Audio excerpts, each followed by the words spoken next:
Hello and welcome to the Friday, December 10th, 2021 edition of On Iowa Politics.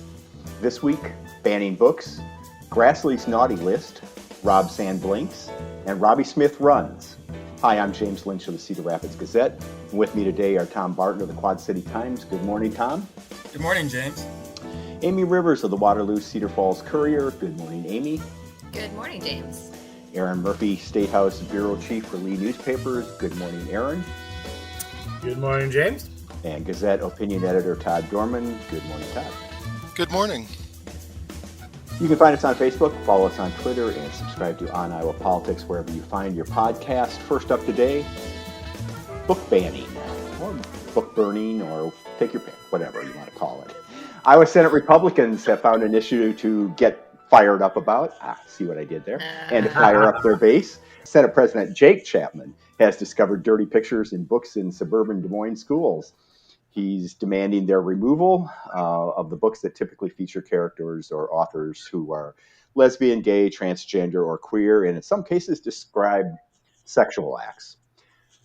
Librarians and advocates for LGBTQ youth are pushing or calling this censorship and an attack on marginalized students. Erin, listening to Chapman and others, it sounds like these are how-to manuals that are available to kids as young as kindergartners. Senate Judiciary Committee Chairman Brad Zahn said the other day that if he sent those images to someone younger than 18, he could be charged with distributing pornography to minors. What are these books that have folks so upset? The books, there's maybe a half dozen to a dozen of them that have popped up. So the titles change from district to district and complaint to complaint. But you kind of summarized it pretty well there. It's usually about LGBTQ subjects or by LGBTQ authors. And the content is typically passages within these books. And another key part of this is it's usually the complaint focuses on literally like one brief passage out of the entire book. And in most cases, it's something that's describing some kind of sexual act. One is about masturbation. Another is about a young person getting an erection. So things like this that, let's see, how do I put this? Most people can admit is completely normal experiences for young people, teenagers especially, which is where these books are. And to your point, that this isn't these aren't in kindergarten rooms. Just like there isn't any critical race theory being taught to kindergartners either, despite what you may have heard out there. So that's kind of the general umbrella that these things fall under. There also is one or two that are by and or about people of color and talking about their life experiences and challenges they faced. And some people have complained about those too, because God forbid we acknowledge that kind of thing is happening. So that's kind of the general umbrella of the complaints that we're hearing. Sounds like this goes a little further than the movie I saw in sixth grade that said, "Soon you'll have hair in your armpits." And Yeah. I had to watch that one in Boy Scouts. I automatically remember. Todd, the threat Zahn and others are making is that librarians and teachers could be jailed if they continue to make these materials available. How likely is that, or is this just one of those issues that will be forgotten as soon as the next election is over? Well, I'd like to hope it's not likely, but I mean these are hardly freshman backbenchers making these statements. I mean it's the president of the Senate and the chairman of the Judiciary Committee, so you have to pay attention to what they're saying. I have no doubt that there will be a bill. How far it goes, maybe it just passes Zahn's committee, and that's all the further it goes. But they rarely tell us what they're going to do. So when they do tell us, it's kind of worth listening to.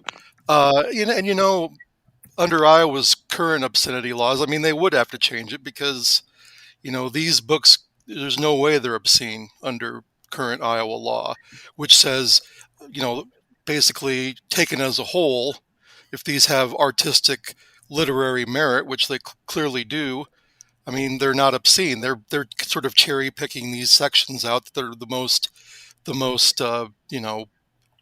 controversial, and laying them out there like that's all these books are about. And granted, these may offend middle-aged white Republican lawmakers, but they're really not written for them. They're written for kids who can see themselves in literature and receive uh, be able to read about the experiences of people that are that they're going through, and that they're what how they navigated it. So it's a pretty egregious uh, attack on public schools, public school staff, librarians, freedom of speech, freedom of expression. I mean, there's a long list of things that this attacks, and it's I mean, hopefully, cooler heads will prevail, and this will be sort of political bluster. But it's going to be part of campaigns. They're going to, this whole.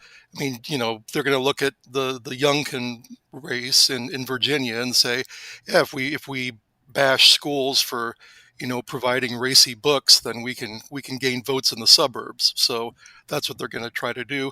Of course, those votes in the suburbs may be a little tougher to get if the Supreme Court ends up, striking down Roe versus Wade and we ban abortion. Some of the, those suburban voters aren't, especially women, of course, are not gonna be down with that. So it'll be interesting to see. But I think as an issue, it's going to continue. But if there's an actual law, making felony penalties available for educators, I hope that doesn't happen. Yeah, and to add on to that, to what Todd's right there as far as how soon this will go away. This week was one of the forums that different groups put together ahead of the legislative session, and lawmakers are invited to talk about what's coming up. And the Greater Des Moines Partnership, which is kind of a business organization here in Central Iowa, had theirs this week, and Brad Zahn was there, and he doubled down firmly on that when it was brought up. So this wasn't off the cuff comment that he got caught and quoted on and is going to go away. This is clearly something that at least some Senate Republicans want to attack. To Todd's point, whether there's enough to keep a bill moving, we have no idea yet. But So Erin, what was the response from Democrats? They are pretty well set against it. I mean, they talk about it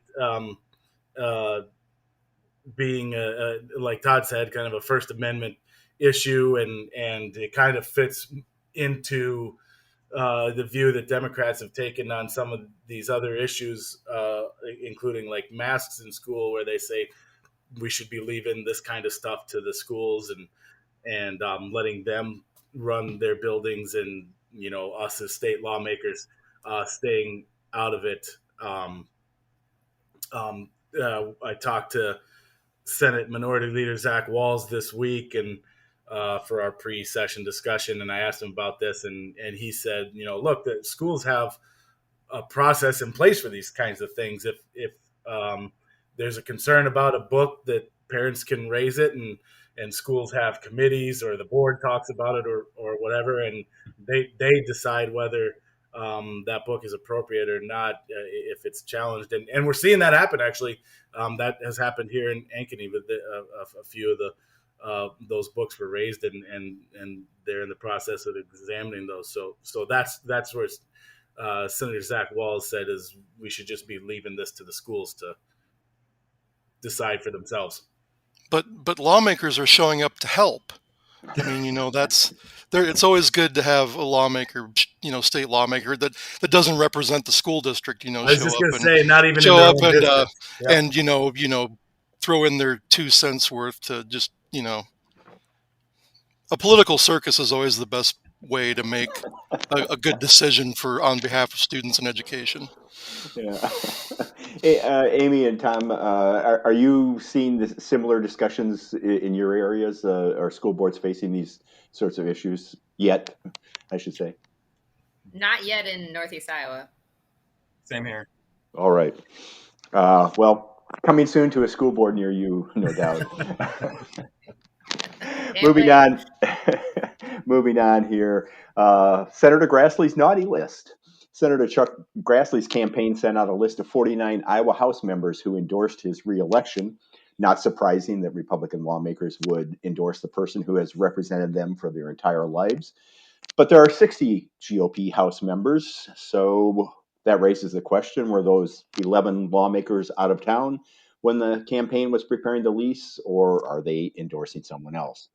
I asked State Senator Jim Carlin, who is challenging Grassley for the nomination, and he declined to say if these folks are endorsing him. He said, certainly some of them are good friends of mine. I know some of them lean towards me, but he didn't want to speak for them. So I called a handful of them, and so far none of them are speaking for themselves. Todd, will the grandson team Grassley recruit primary challengers for the non-endorsers? Well, I doubt it. I guess it depends on a case by case. If they don't endorse Grassley and then just sort of remain quiet and don't endorse Carlin, I think they're probably okay.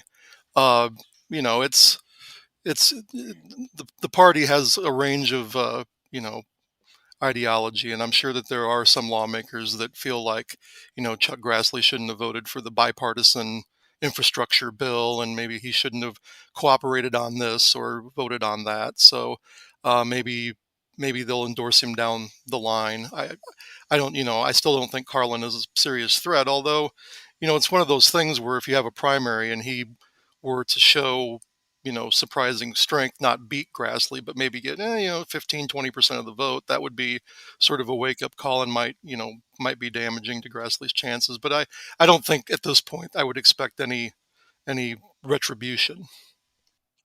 Well, one thing that's interesting about this, Tom, is that among the non-endorsers are some of the most conservative members of the Iowa House based on American Conservative Union's scorecard.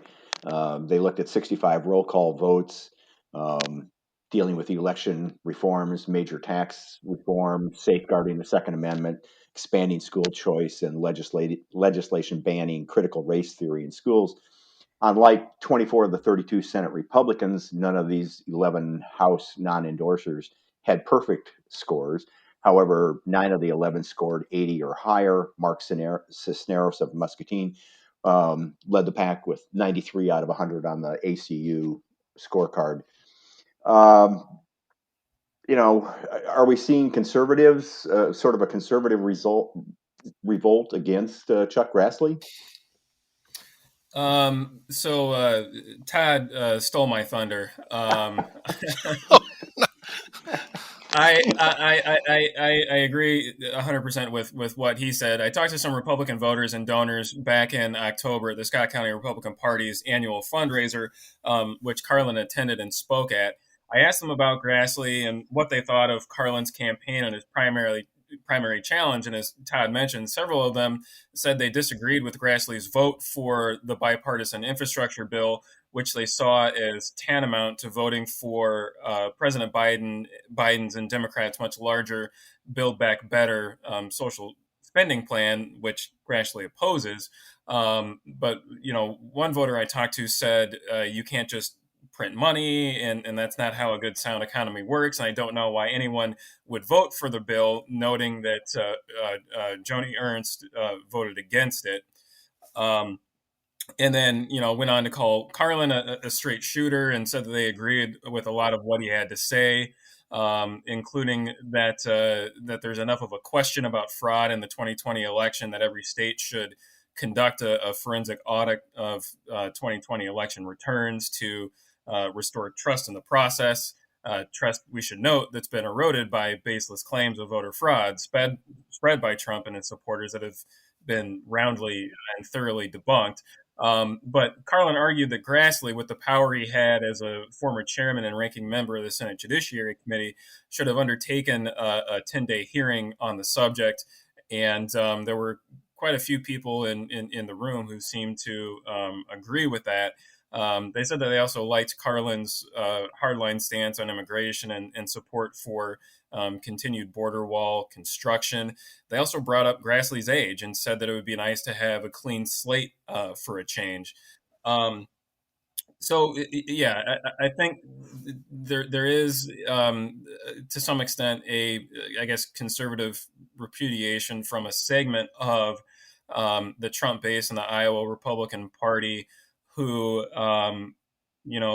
believe that Grassley and Republicans should be in lockstep in opposition to any Democratic proposals and should be soundly behind Trump, as the leader and future of the party. Remember, Grassley back in January said that even if Trump was not impeached, that the outgoing president had tarnished his legacy and had little authority to lead the Republican Party in the future due to the January 6th insurrection at the Capitol. And for fervent Trump supporters in the party, that comment didn't sit well. But then when you press them and you ask them, okay, so have you decided how you will vote in the primary? Will you vote for Carlin over Grassley? They remain on the fence. So like Todd said, I don't know if this is, if there are enough people in the Republican Party to where, it's going to, that it's going to be a problem for Grassley again. Carlin may get 15, 20%, and that may cause Grassley in the campaign maybe to do some reevaluating. But I don't think that it amounts to a serious threat. I wonder if Carlin gets 15 to 20, just say 15%, if the damage isn't more severe, not for Grassley, but for folks like Mariannette Miller Meeks and Ashley Hinson, if those 15% of Republican voters decide I'm not going to show up, and vote, they're not going to vote for Abby Finkenauer or Mike Franken or whoever, but they might not vote at all. And you take that sort of a margin in the first or second district, and that changes the outcome. So Grassley will survive, but it might have a down ballot effect that could hurt Republicans. Potentially, but I would point out Miller Meeks and Hinson voted against the infrastructure bill, and they could potentially use that, and say, look, we're fighting against the socialist Democrats and the Biden agenda, and we are your line of defense in Congress, against what they term to be radical elements of the Democratic Party, and again a socialist agenda. So I mean that could help them. That could help them, turn out people down ballot. But they did vote to certify the election, which is another one of Carlin's, complaints, grievances. And I think, didn't Miller Meeks vote for the January 6th commission to form that? Yes, she voted for the initial bipartisan January 6th commission, but voted against Pelosi's January 6th committee, the current panel. She was for it before she was against it. So well, she was for a different proposal, different makeup. One that she said was more bipartisan and had both parties equally at the table. And so she opposed, I guess, the structure that was proposed by Pelosi and that they're using now. in the Iowa House, Wes Breckenridge from Newton, who resigned his seat and has been replaced with a Republican, was the top Democrat on the American Conservative Union's scorecard. He had a 45% rating, 45 out of 100. Amie, a couple of Cedar Valley representatives were among Democrats with the highest ACU scores. Representative Dave Williams was a 42, and Representative Timmy Brown Power scored 40. I never considered either one of those conservative, but are you surprised by those rankings? Dave Williams, no. I mean, and these rankings are kind of interesting. There's like a percentage, but then there's also like a ranking, and then those numbers don't really match up. But I think overall, it's not really surprising that Dave Williams would score a little bit higher. His district is a lot of Cedar Falls. And Cedar Falls is pretty well split politically. They lean slightly Democratic for voter registrations, but that's compared to Waterloo, where Timmy Brown Powers is. That is like 2-1 Democrats over Republicans. So it does not surprise me at all that someone from Cedar Falls would want to lean a little bit more conservative than somebody from Waterloo. But keep in mind, these are also below 50% ratings. So they're obviously voting Democratic or more liberal more of the time. Sure. And Tom, Representative Cindy Winkler from your area, is the least conservative member of the House with a ranking of just 14%. Will that be a badge of honor for her? Absolutely. Yeah. All right. Moving right along, we learned this week that State Auditor Rob Sand is terrified to run against Governor Kim Reynolds. He answered the question politically inclined Iowans have been asking since he was elected back in 2018, when he announced that he's running for re-election rather than running for governor. Republicans were quick to pounce on his decision. The Republican Governors Association said that Iowa Democrats, not just Sand, I guess, but Iowa Democrats are terrified to challenge Reynolds. Erin, was Sand terrified, and should Democrats be terrified to run against Kim Reynolds? Terrified seems like a strong word, and I guess not all of them are, because we do have 4 candidates. Yeah. So I'm maybe all but 4 Iowa Democrats, if I'm going to be pedantic here, are terrified. Terrified's a strong word. I expect this to be a competitive election. I know, Kim Reynolds is not going to win by 10 or 15 points or something like that. That just seems really unlikely. And it's easy to forget she only won by just under 3 points 3 years ago in 2018. So this isn't going up against Chuck Grassley in the 1980s or 90s here. This is a winnable race. Now, does Kim Reynolds go in with the advantage? Absolutely. And if anything else, the challenge Democrats have right now is the low name ID on the candidates that are running. Even Deidre DeGier, who has ran a statewide race in 2018, is still relatively unknown. Roby Smith is very well known in political circles and very popular, very well liked and respected among Democrats, but you get to the broader electorate and obviously outside the Cedar Valley, and a lot of people don't know him. So that's more the biggest challenge. And as for Rob Sands, look, it's a winnable race, but it is uphill battle. And my guess is, and I haven't talked to Rob since the announcement, but my guess is he made the kind of political calculus that I could run for governor and maybe win, maybe pull it off, maybe not, and then I'm not there, and maybe we lose the auditor race too, an open seat auditor race, and we've got no Republicans in state or Democrats in statewide office in a position to hold Republicans to account. Or I can run for auditor again, be a favorite to win re-election, and while I'm not governor, I can kind of be there to, as he has shown a willingness to do these past 3 years, use the office to keep an eye on the governor. Depending on what your political persuasion is, you might argue use the office for your political advantage to attack the governor.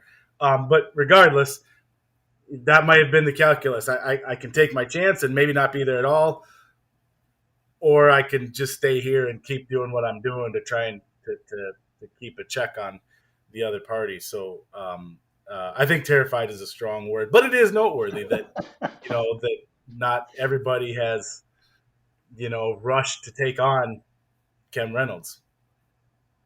And we should point out that Kim Reynolds hasn't announced her reelection True. plans, other than to hire staff and act like a candidate.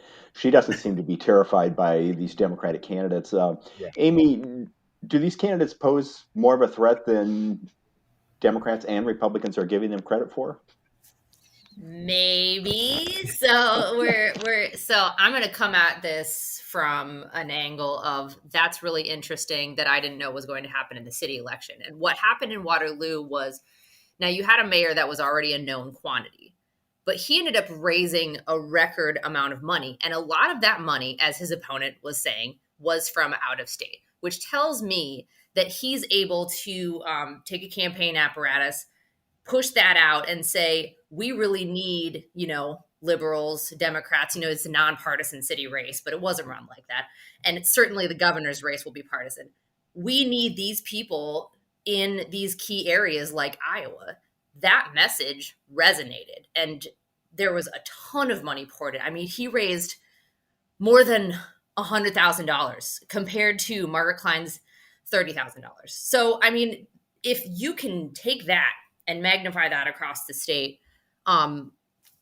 The other thing is, though, that Reynolds is going to have that apparatus too. And so she's probably going to raise more money than anybody else if she can, leverage those national connections too. If anything else, I would see this as being, after the primary, one of probably the most expensive races run. Now, whether it's Deidre DeGier, whether it's Roz Smith, it'll be, I think, really, really interesting dichotomy, and probably one that's going to be watched nationally. Can Democrats defeat Kim Reynolds with a Democrat just by raising a lot of money, having the resources to run, strategic, dynamic campaign? I mean, just sort of, a generic Democrat versus Kim Reynolds. A generic Democrat, no. It would have to be somebody that excites the base, right? So in Iowa, you've still got a good percentage of a split vote. Independents are still, outnumbering everybody else. And then Democrats and Republicans are kind of split. You're seeing more Republicans than you used to. So you're really going to have to energize that base with a really exciting candidate. They've got some possibilities. Obviously, you could have the first Black governor in Iowa. That alone could energize the base. You've got the potential to unseat a longtime governor that's got a pretty big national profile. That could energize not only the base, but the fundraising. So, yeah, I think Erin's right that it's an uphill battle, but there's definitely a possibility to energize that base and potentially pull it off. The trick will be in the general election and the messaging that reaches to those persuadable crossover voters. And that may be tough if we believe the latest Iowa poll that came out a couple of weeks ago. Some of the biggest issues of the day, a majority of Iowans side with Kim Reynolds on. They think she's doing a good job on the economy. They think she's doing a good job handling the COVID pandemic, which I know is a huge criticism from Democrats, but the polling shows that a majority of Iowans are with her. A majority of Iowans are with her on all the school stuff that she's been doing. So I don't know if I was a Democrat, Iowa Democrat right now wanting to win back that governor's office, that might be what most concerns me. Is I don't know what the message is. I don't know what the line of attack is on Kim Reynolds, because Iowans are generally supportive on her on all the big issues. I know we've already heard the messaging heading into the session that they're going to attack her on the workforce issues. Yep.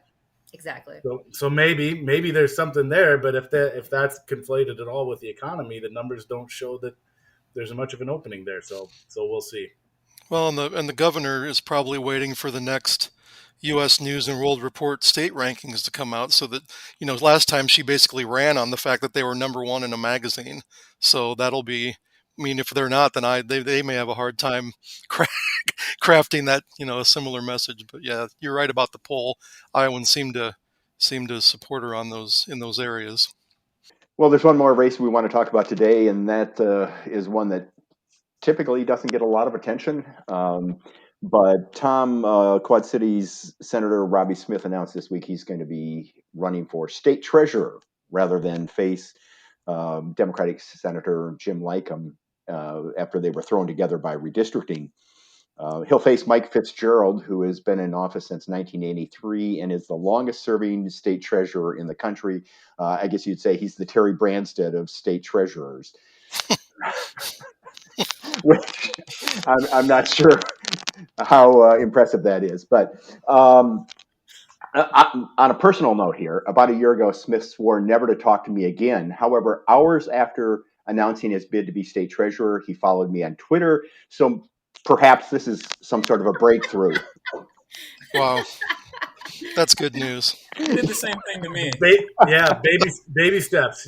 Baby steps. Your social media friends, maybe he'll actually talk to you soon too. Yeah.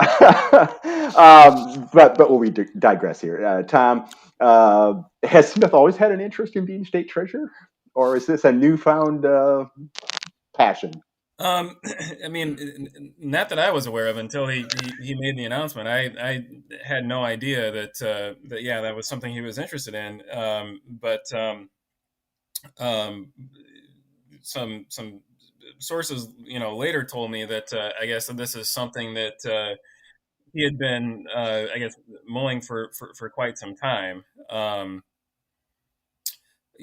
guess it surprised me a little bit because it seems like, he would have more influence and more clout staying where he is in the Iowa Senate, with his position as the chairman of the state's State Government Committee. State Government Committee. Thank you. And as being the second most senior member of the Republican caucus in the Senate, if he were to run again, we could get a pretty nice, committee assignment and maybe, some sort of leadership position. So I guess it puzzled me a little bit as to why he would kind of give up that power and influence to run for a statewide office that, as you mentioned, we don't really talk about. Nobody really follows. I mean, if you were to ask the average Iowan what the state treasurer does, they couldn't give you a response. And when you told them what they do, they probably wouldn't care. To that point, maybe we've finally got the answer to when will Republicans finally run out of their agenda to-do list at the state capitol with the trifecta. Maybe they're finally to that end, and Roby Smith is ready to do something else. Well, we asked Senate Minority Leader Zach Walz, what election law changes Roby Smith might propose in the 2022 session, and his response was, quote, "All Roby Smith does is change election laws and defend puppy mills." So, Todd, does Roby Smith have a puppy problem if he runs? Yeah, I don't think you would have to be, the most skillful craftsman of political messaging to sort of figure out a way to make that to your advantage. If Treasurer Fitzgerald actually, decides he needs to run a campaign with advertisements and those sort of things. Your calling card is making it harder to vote and making it easier to torture animals is sort of that's not exactly a winning message. I mean, I'm no expert, but that seems like a bad place to start. Well, that's it for this edition of On Iowa Politics. If you enjoy the podcast, tell a friend and subscribe to us wherever you find your podcast. Send fan mail to podcast@thegazette.com. And don't forget the work of everyone you heard here today can be found on the pages and websites of the Quad City Times, Waterloo Cedar-Falls Courier, Sioux City Journal, Mason City Globe Gazette, Muscatine Journal, Council Bluffs Daily Nonpareil, and Cedar Rapids Gazette. Milk and Eggs will take us out. If you know an Iowa band or musician who should be on our show, send us a sound file and subscribe to On Iowa Politics. For Erin, Amie, Todd, Tom, and our producer Katie, I'm James Lynch. Thanks for listening. Be well. There's a hole in your heart, and you want to fill it so bad. Every time you fall asleep, you cry. So you better take your mind and put it somewhere else for a while, before you fall down all bitter and die. Fall down all bitter and die, before you fall down bitter and die. Yeah, you better take your mind and put it somewhere else for a while, before you fall down all bitter